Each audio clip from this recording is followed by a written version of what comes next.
What's going on, people? Timmy Joe here. Look it, that's my BIOS screen for my new Ryzen 3700x. This is going to be a detailed overclocking guide slash video on why you probably don't want to overclock, but if you do, I've figured it out for the most part, at least with this new Gigabyte Pro Wi-Fi X570 motherboard. And you'll probably want to see some settings so you can attempt this yourself. Not that you should. You should actually follow my advice.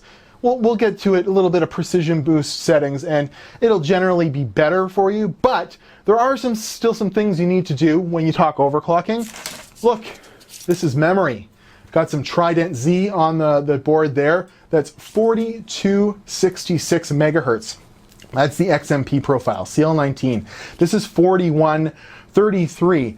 Both of them boot at the XMP profile. And if you know what that means, then you're probably pretty excited about that. That's because Ryzen was terrible for memory support, especially in the beginning. That has dramatically changed with this evolution of Ryzen, the Ryzen 3000. It is a much different time. In fact, I've never had these kits booted XMP profile on any Intel board I've ever tested. Not to say that it couldn't happen, but my experience is actually that Ryzen's just blowing it out of the water with memory support. And that doesn't mean you should be running it at that highest speed, actually. There's going to be some guidelines I'm going to give you where you should be at for some RAM overclocking. Infinity Fabric overclocking, very important. We'll talk precision boost, but there we go. My BIOS, watch this.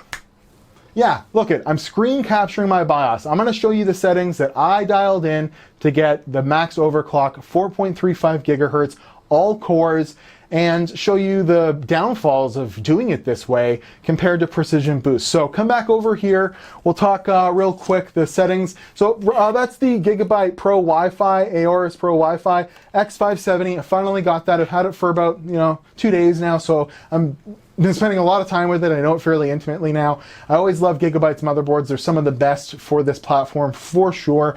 And compared to the X470 ASRock Tai-Chi I was using, it's so much better for like if something goes wrong. We'll talk about that a bit in a second. So what else am I using on this test bench? Well, the 3700X, and then we see here a Castle, sorry for the squeakiness, the Castle AIO there. That's just a 240 mil, $120 CLC, and don't have anything crazy going with it. I don't have it dipped in ice. I don't have it filled with Noctua fans. Just stock, using that thing with a little bit of a different fan curve.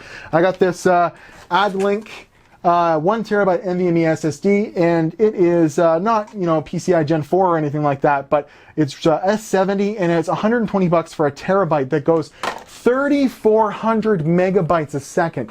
That is really screaming fast. That's Samsung Evo fast. So $120. I'll leave a link. Thanks to AdLink for sending that over. I'll probably do some sort of a review or video with it very soon. But it's cool that NAND's getting that good and that inexpensive. Pretty good stuff. So let's jump over to the BIOS, and we're just gonna cut through the bullshit. I've seen a lot of overclocking, a lot of people just talking theory behind it. I'm gonna show you the practical settings and what's going on here. So jumping on over, we'll see here 4.35 gigahertz, okay, so 43.5 multiplier set. We have 3600 speed on the memory, and there's some timings dialed in that really make that go crazy. You'll see these settings for my voltage. That's all I needed to set. A lot of other guys were showing that you need to alter like the PM, CL, DO. Maybe you do on another board. I saw that somebody did a video recently, and he was talking how Asus's numbers for auto on this were all wrong and that they were causing instability. Sure, maybe, but with this Gigabyte board, auto has been working to get where I'm at for the majority of stuff, so I've left it alone. So 1.4 volts, too high. Really, Ryzen at 4.3 or 4.25 should be doing more like 1.3 volts. A golden sample would probably do 4.3 gigahertz at 1.32 volts, okay? And that's not talking LLC or anything. But to get 4.35 gigahertz, I have to go as high as 1.4. And that's about the sweet spot for this cooling and VRM setup and everything, okay? So jump back over here, SoC voltage, 1.1 is kind of the jumping off point. I had to go up to 1.13. Go down here, you'll see my RAM voltage is set, It's because I just like to make sure it's actually a little bit higher. It's supposed to be 1.4. I put it to 1.42. And then that's really all I'm at for CPU settings. So before we get into the memory settings, we go into advanced here. Sorry, what was that? It's called advanced voltage settings. Go down to CPU VRM settings. And see, I have LLC set to turbo. That's way too high. So this is not a good everyday overclock. Maybe 4.3. That extra 50 megahertz is kind of a stupid, but I could do it, so I did it. But LLC being both at turbo, it's set to max. I shouldn't have to do that, but for some reason it was always dropping even like 5 volts during Cinebench and stuff like that, even at high. So I can go down to high here. So in case you don't know about LLC, it can be displayed in a whole bunch of different ways depending on the motherboard manufacturer. ASRock does it so that it's numbers, and actually the lower the number, the higher it is. So you want to actually go to like 1 or 2 to get the highest V droop, you know, make up for the V droop there. So on Gigabyte, they go from like low, medium, high, and high is the highest. That makes sense to me. Or turbo is the highest, high is the second highest. The number system is reversed on a lot of motherboards, ASRock especially. So keep that in mind. I think Asus is more named like this, so it's a little bit easier to read. But if I was on an ASRock board, I'd probably be at a 2. With the X470, that's where I was landing for the high overclocks I was doing on the chilled water. This is actually much better than the chilled water. I'd actually like to rerun the test with the chilled water with the X570 board, because I was only able to do 4.4 very unstably. Now that I kind of got a grasp on how to do this, maybe I could do a little bit better than I did, because I'm pretty close to some Cinebench stuff I was doing with the chilled water before. So going back, you see here I have CPU vCore protection. I've got that up from 350 millivolts to 400. And then vCore current protection at turbo too. All this stuff shouldn't be at turbo, but I found the V droop was just too much if I didn't set this to keep 4.35. So these CPUs are really getting cut off at 4.3. Any higher than that, it's crazy. That's why Precision Boost is going to be your friend. So going back, now we'll talk memory. Memory is so important. So times were, it was hard to get even 3000 megahertz to boot on the original Ryzen. And then it got better and it got better. And actually with this V-Color kit, I can boot the XMP Profile 3600, and it's not even Samsung RAM, on the Threadripper version 2, on the 2950X. So the support's gotten better, but it's the best I've ever seen it on here. So with this 4266 B-die kit, the sweet spot told from AMD, and I've read this all over the place, is to go no higher than around 3600 megahertz. Bearded Hardware said something like maybe 38. Well, the best OC RAM I got from the Infinity Fabric, being at 3800 and, the memory at 3800 and 1900 on Infinity Fabric. Anytime you go over the 3800, the performance goes to shit. So what I did is I ended up bringing all the latencies down, so I was running like 12, 11, 11. He was seeing performance benefits, but maybe that's just his scenario or kit of RAM. So we see here I've got that down to 36, but the memory timings now allow me to go so much better. So that's a 4266 CL19. I've got it at 36, 14, 13, 13, 36, stable as all hell, with a CSoft Sandra bandwidth test. It gets to, I think, 36 terabytes a second, or yeah, gigabytes a second?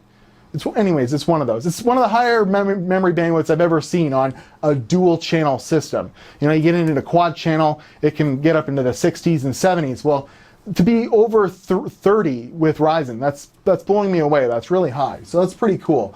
So we've got all our timing slacked off. How you would do this is load your XMP profile, bring her down to 36, or if you have a lower end kit of RAM, you know, start, where the let's say you have 3200 speed CL16, load that XMP profile, and then notch these down one at a time, just a little bit at a time, to try and get them as low as they'll boot. And you'll know if it's not working, because your system will beep at you. It'll get mad at you. And what I really like about this Gigabyte motherboard, it was really good for just beeping, rebooting, doing the memory training, then rebooting. If it didn't work, you turn it off, you turn it back on. it would throw you back into BIOS. Maybe it would go over to the second BIOS. I noticed that it was doing that. There's no switch on this motherboard to go between the BIOSes, which kind of sucks. Does it automatically, but then you lose your profiles if you're on that second BIOS. But anyways, that's a whole other video to talk about. But the thing is it was very easy to work with. If an overclock doesn't work, it tends to just shut down and restart and let you start all over again. Go into the BIOS, away you go. Where the ASRock board, I found it just hung and you had to force restart the system, and then it was a shit show trying to get it going if the BIOS settings were messed up. This thing is pretty good at just going, let's boot in kind of a safe mode, reset the BIOS, you can load your profile, start going again. So yeah, 14, 13, 13, 36, really good stuff. So if you have, start with what your memory kit's rated at, inch these down. You can even increase your, your RAM voltage a little bit if you want to, above what it says on the sticker. That might help with some stability on lower timings, but apparently the sweet spot's 3600 megahertz, as low as the timings as you can go. And then we're getting to a very important setting you got to worry about over here, okay?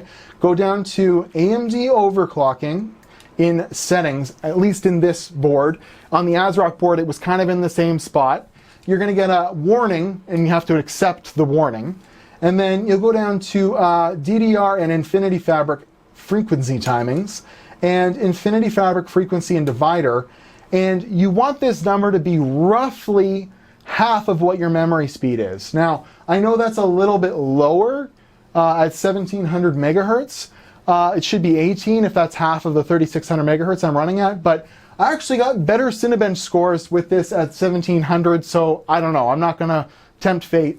If I put it to 1800 in here, it seems to get like 10 less than Cinebench. I don't know if that's even true. It could have just been a coincidence, but this number here, you shouldn't leave this at auto. You should actually go in here and alter this setting, put it half of what your memory speed is, and that's going to make it so the communication between the CCXs is faster, therefore giving you more throughput on your CPU, making things faster at the same megahertz. So this stuff in the memory, the Infinity Fabric and the memory timings, that's something you're going to do whether you're using Precision Boost or manually overclocking.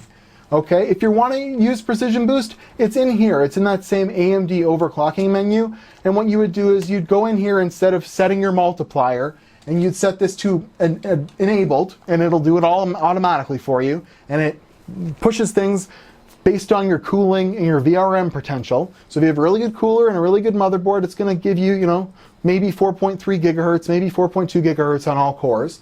Or you can go in here and you can automatically just basically increase these as high as they'll go, because who cares, as long as you've got the the cooling to back it up. Precision Boost Overdrive Scaler, I don't even know what that does. I left it alone at auto. And then Max CPU Boost Override, I think it'll go to 200 megahertz. So that should go, as it says here, increases the maximum CPU frequency that will automatically be achieved by the Precision Boost 2 algorithm. Why not set it to the max, 200? And then platform thermal throttle limit, that allows the user to decrease the maximum allowed processor temperature in Celsius. So if you want to make sure it cuts off, or it starts throttling at a lower temperature, if you wanted to do that, you can. And then I guess Precision Boost Overdrive Scaler, it doesn't give you any information on it, so I don't know what it does. But that's probably the better way to go. And when I did this with this exact cooling setup, I saw 4.2 gigahertz all cores most of the time while running a load like Cinebench. So yes, that's 150 megahertz slower than my overclock here, but you could maybe even tweak the voltages to allow it to go even a little bit further. But ultimately, look at the voltage I have to run this. 1.4 is way too high. And in fact, if I run this at 4.3 gigahertz, I only have to have that set to like 1.35 or 1.36. So, you know what?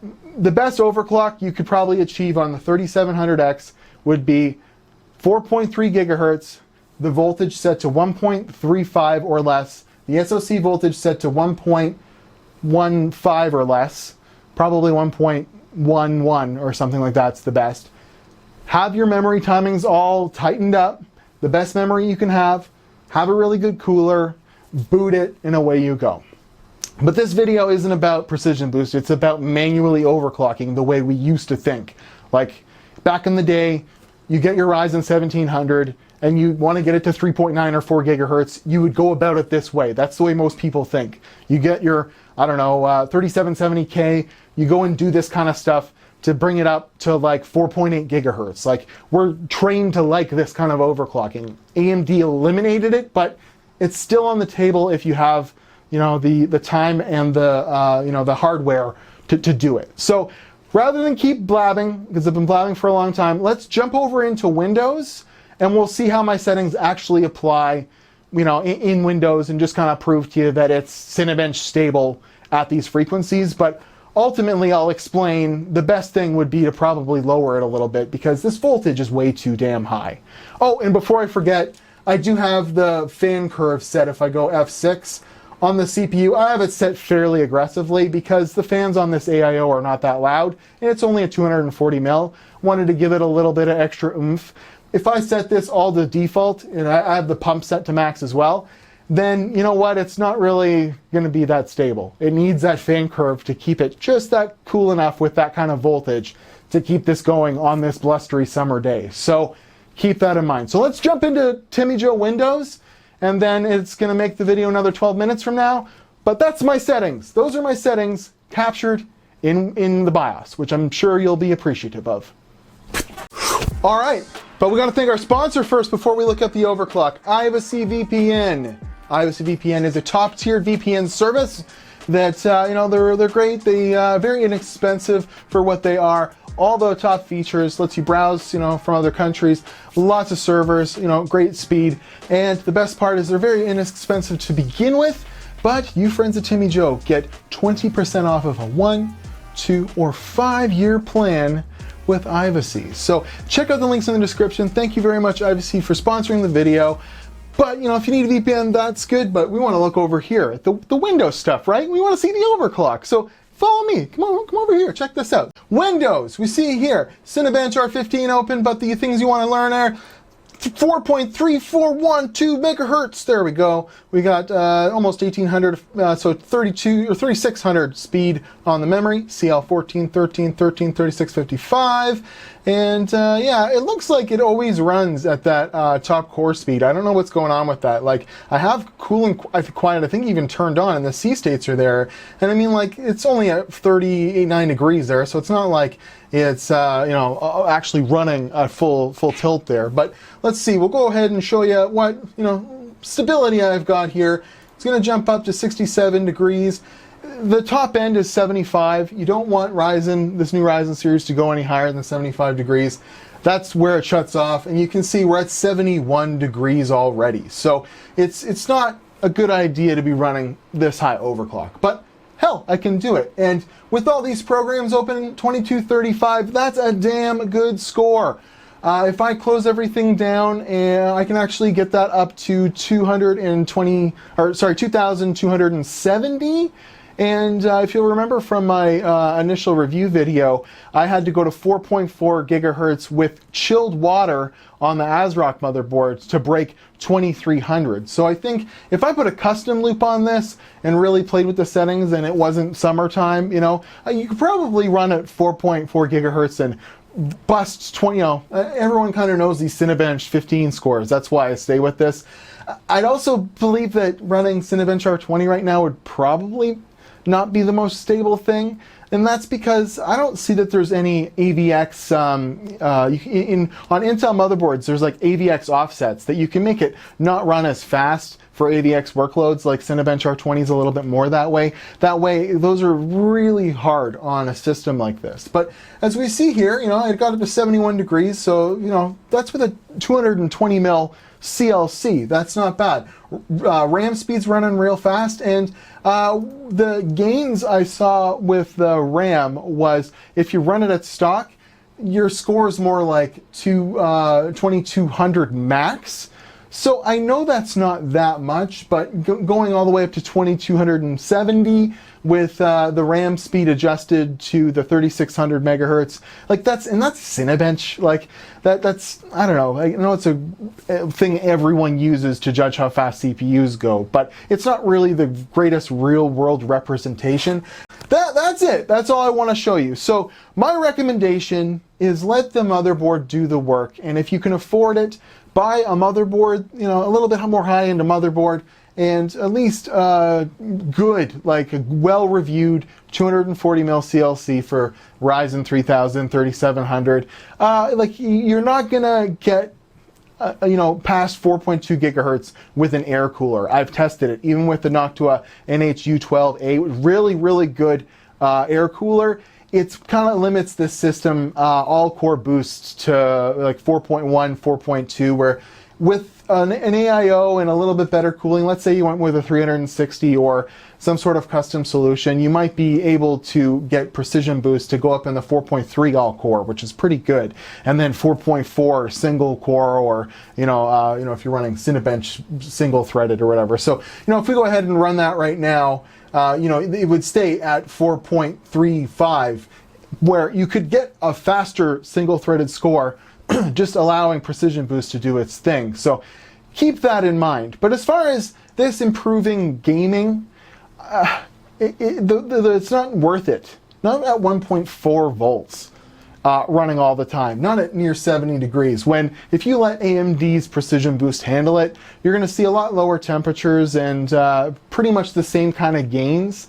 But definitely what I would recommend is, see, I'm using Trident 4266 CL19 kit of Samsung B-die memory. I also tried this Giel, this is 4133 megahertz B-die memory, and it worked almost as good. Figured I'd put the best stuff I have on there. And then I did run some of the best Hynix stuff, which is actually some pretty cheap stuff. This V-Color stuff's 3600 CL19, and it actually booted at the XMP profile, but I wasn't able to tighten up the timings that much. Even lowering it to 3400 megahertz, the best I could do was CL17. So B-die, I think, is still a factor. So research B-die. I'll put a couple of kits in the description, like the stuff I'm using. That way you can make sure you know what's going on. But I want to thank, you know, IBC for sponsoring the video, obviously, and I used the Captain cooler, which, you know, was managing to hit the higher overclock on this Ryzen, so pretty good job. The ARS Wi-Fi, we'll do a full review on that. We see my custom model, sorry about the squeaky tripod, my custom model 5700, still kicking away there. So I'm at Watch Timmy Joe Instagram and Twitter. We can get, you know, 2270 maxed out in Cinebench with 240mm rad and some settings. I caution you, this is not, you know, if you copy my settings, you might actually be able to lower the voltage on a better binned 3700. You might never even make it to 4.3 gigahertz, let alone 4.35. It's all going to depend on your silicon. But, you know, from what I showed you guys in the BIOS, I think that'll give you a jumping off point. And that way, you know, you have this information if you really want to overclock this thing. But my ultimate recommendation is, unless you are, you know, the kind of tweaker that you're probably not even watching my video, because you already are going to figure this stuff out yourself, or there's more, you know, professional people you're watching or researching, you know, on overclockers.net or something like that, then you probably know what you're doing anyways, and you'll overclock this all cores yourself. But for the most part, my recommendation is stick to precision boost and just get the tools that will help the, you know, the rest of the stuff work. Like, remember that setting for the Infinity Fabric, remember, you know, to tune your memory, and get a good enough cooler and motherboard that you'll be able to really max out. And I have no idea how the 12 core works. I will try and get one of those soon, but this really only works for the 3700, and I would imagine would apply for the 3600. As long as you probably cut back on the volts a little bit, because it's still, you know, a couple less cores. It's not going to need as much volts and stuff like that. So use my numbers as a jumping off point. So I'm at Watch Timmy Joe Instagram and Twitter. Thanks for watching this overclocking overview. You know, how to overclock Ryzen 3000. But ultimately, like I said in the main review, this is the CPU generation that killed overclocking. Unfortunately, there's no more just like, you know, tweaking a couple settings in the BIOS and getting 500, 600 more megahertz over the boost clock. You know, it's unfortunate, and even Intel's getting to that point, right? Because the 9900K is set up that, like, what can you do with a really good cooler, another couple hundred megahertz? This thing, what can you do? You know, above the all-core boost, maybe get a couple hundred megahertz. I don't know if that's really worth it anymore, unfortunately. but that doesn't mean you can't still buy a really high-end cooler and give it a shot. At Watch Timmy Joe Instagram and Twitter. Remember, I do have a chiplets shirt, which is very appropriate for this video style. I hope I didn't spend too much of your time here today. Have a great one. Go overclock your Ryzen. Woo!